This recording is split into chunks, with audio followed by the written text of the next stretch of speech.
고난주간 특별 새벽기도에 함께 하시는 모든 서울남교 성도들을 주의 이름으로 환영하고 축복합니다.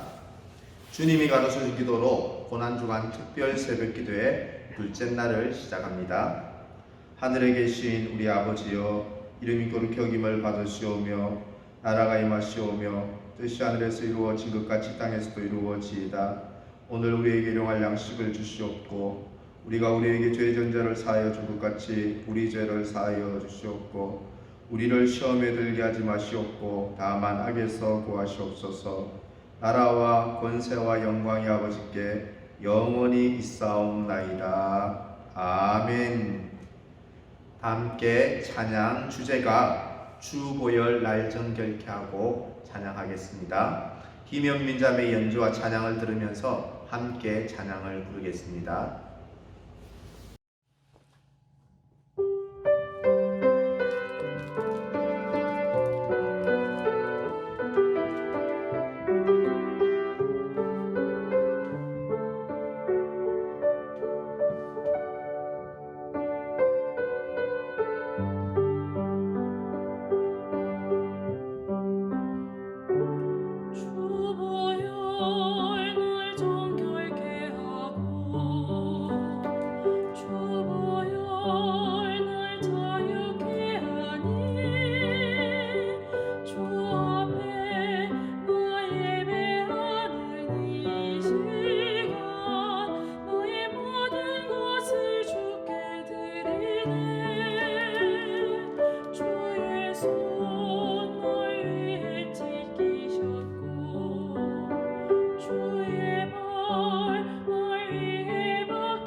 하나님의 말씀은 마가복음 13장 1절에서 13절입니다. 마가복음 13장 1절에서 13절입니다. 하나님의 말씀을 제가 봉독하겠습니다.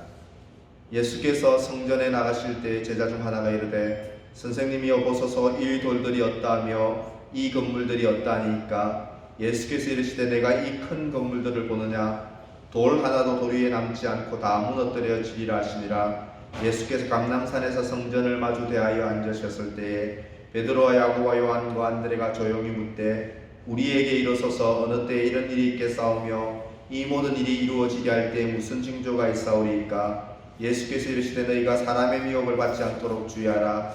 많은 사람이 내 이름으로 와서 이르되 내가 그라하여 많은 사람을 미혹하리라.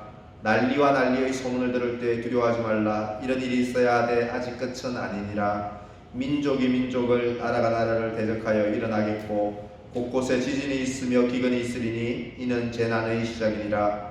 너희는 스스로 조심하라. 사람들이 너희를 공회에 넘겨주겠고 너희를 회당에서 매질하겠으며 나로 말미암아 너희가 권력자들과 임금들 앞에 서리니 이는 그들에게 증거가 되려 함이라. 또 복음이 먼저 만국에 전파되어야 할 것이니라. 사람들이 너희를 끌어다가 넘겨줄 때 무슨 말을 할까 미리 염려하지 말고 무엇이든지 그때 너희에게 주시는 그 말을 하라. 말하는 이는 너희가 아니요 성령이시니라. 형제가 형제를 아버지가 자식을 죽는 데 내주며 자식들이 부모를 대적하여 죽게 하리라. 또 너희가 내 이름으로 말미암아 모든 사람에게 미움을 받을 것이나 끝까지 견디는 자는 구원을 받으리라. 아멘. 꿀벌이 지구에서 사라지고 4년 뒤에는 지구는 멸망한다. 이 말은 천재 물리학자 아인슈타인이 한 말입니다.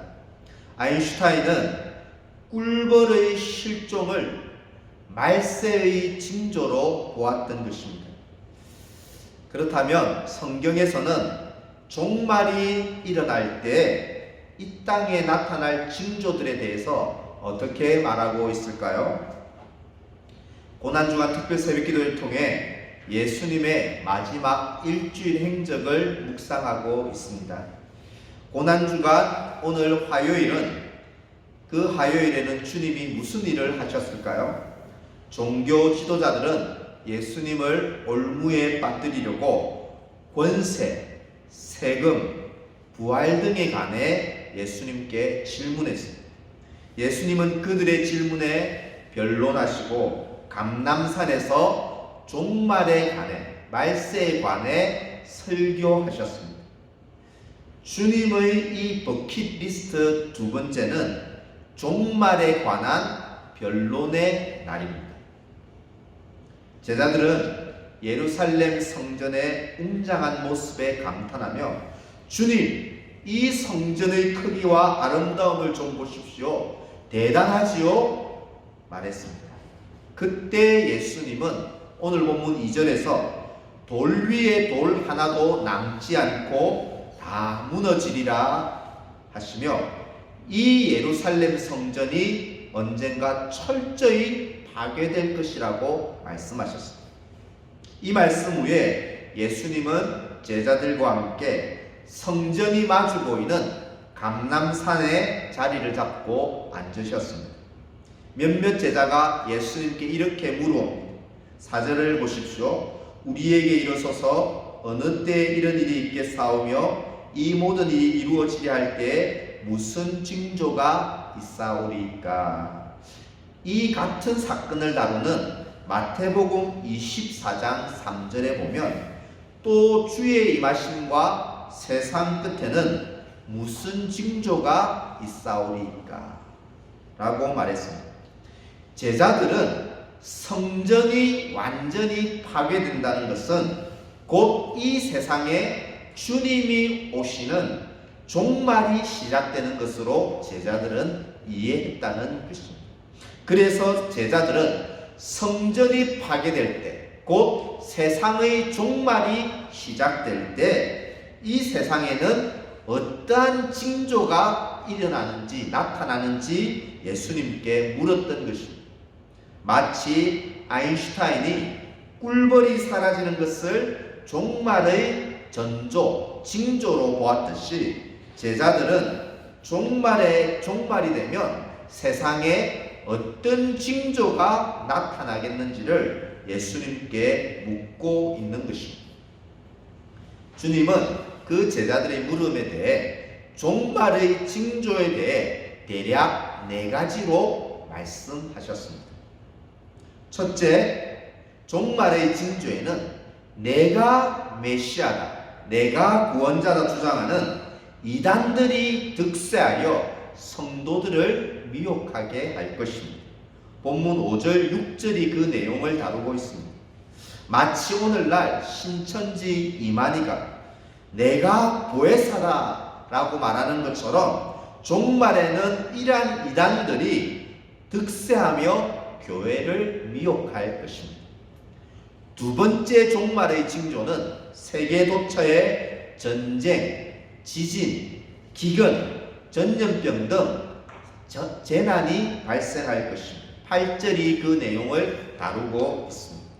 오늘날 종족 간의 분쟁들, 기근, 특히 코로나 바이러스와 같은 이런 전염병의 창궐이 종말의 전조 현상이고 징조라고 하십니다. 세 번째 종말의 징조는 교회에 대한 세상의 미움과 핍박과 박해가 점점 더 심해질 것입니다. 9절 말씀입니다. 그리고 네 번째는 복음이 모든 민족과 나라에 전파되는 것이 종말의 징조라고 말씀하셨습니다. 본문 10절을 보십시오. 또 복음이 먼저 만국에 전파되어야 할 것인가. 이렇게 예수님은 성전의 파괴를 세상의 끝날, 즉 종말과 연관지어 종말에 일어날 이 세상의 징조에 대해서 말씀하셨습니다. 그렇다면 이 예루살렘 성전은 언제 그러면 무너지고 파괴되었을까요? AD 70년 로마 황제의 아들 디도 장군이 예루살렘을 침공하여 유다 약 100만 명을 살해했습니다. 그때 예루살렘 성전도 완전히 무너지고 파괴되고 말았습니다.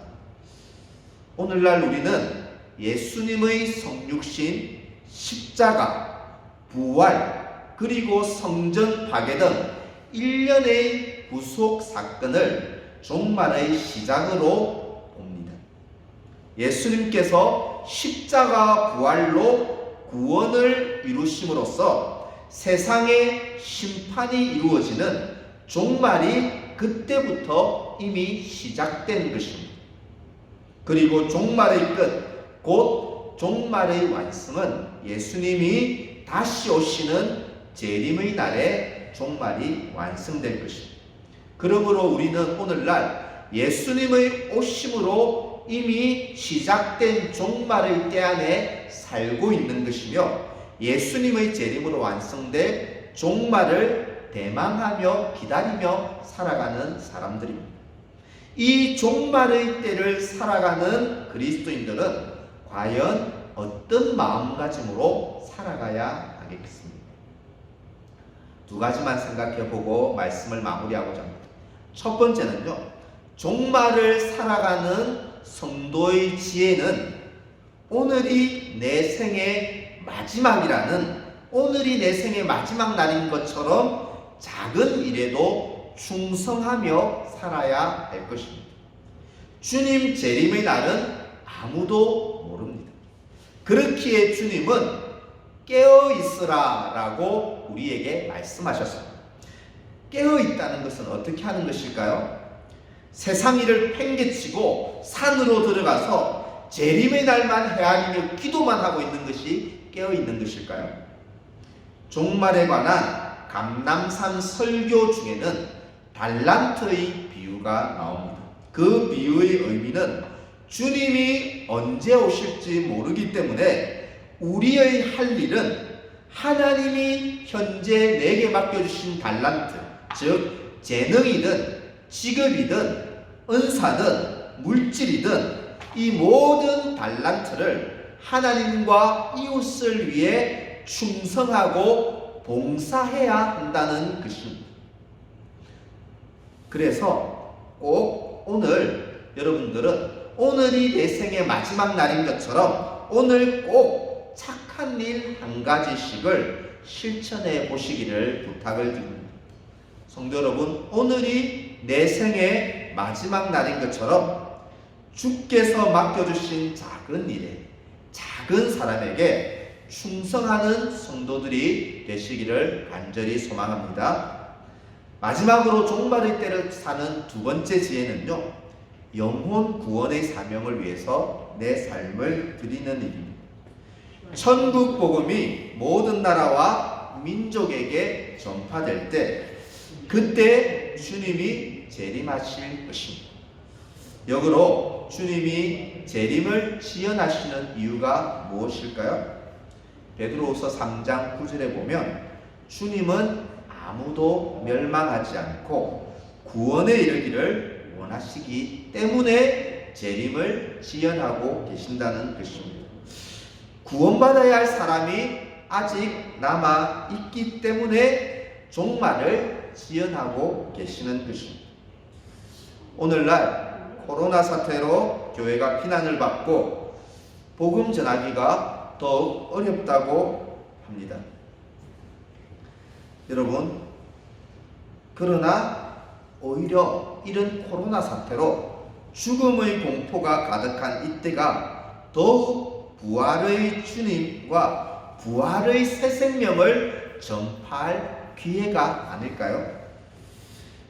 성도 여러분, 내가 존재하는 이유, 우리가 이 시대에, 이 도시에 우리를 살게 하신 이유가 무엇일까요?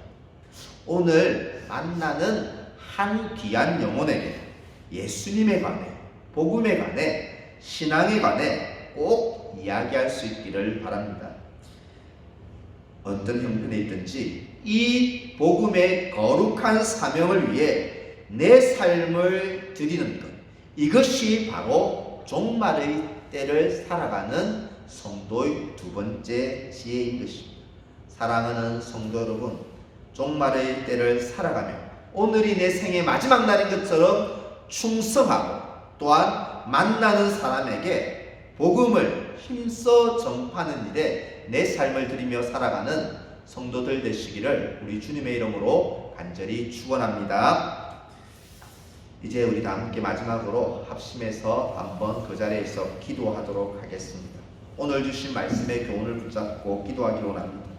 하나님, 오늘이 내 생의 마지막 날인 것처럼 작은 맡은 일이라도 감사하고 작은 일이라도 충성하고 연약한 사람일지라도 사랑하며 살게 하여 주시옵소서.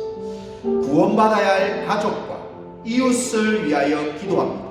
하나님 아버지, 이 영혼 구원을 위하여 나의 남은 생애를 주님께 온전히 드리며 살게 하여 주시옵소서. 그리고 마지막으로 코로나 사태로 고통받는 사람들을 치유하여 주시고 개인과 가정과 교회와 이 세상을 지켜 주시옵소서. 이런 기도 제목으로요 한 2-3분간 합심해서 동성으로 기도한 후에 개인적인 기도로 자유롭게 나아갑니다.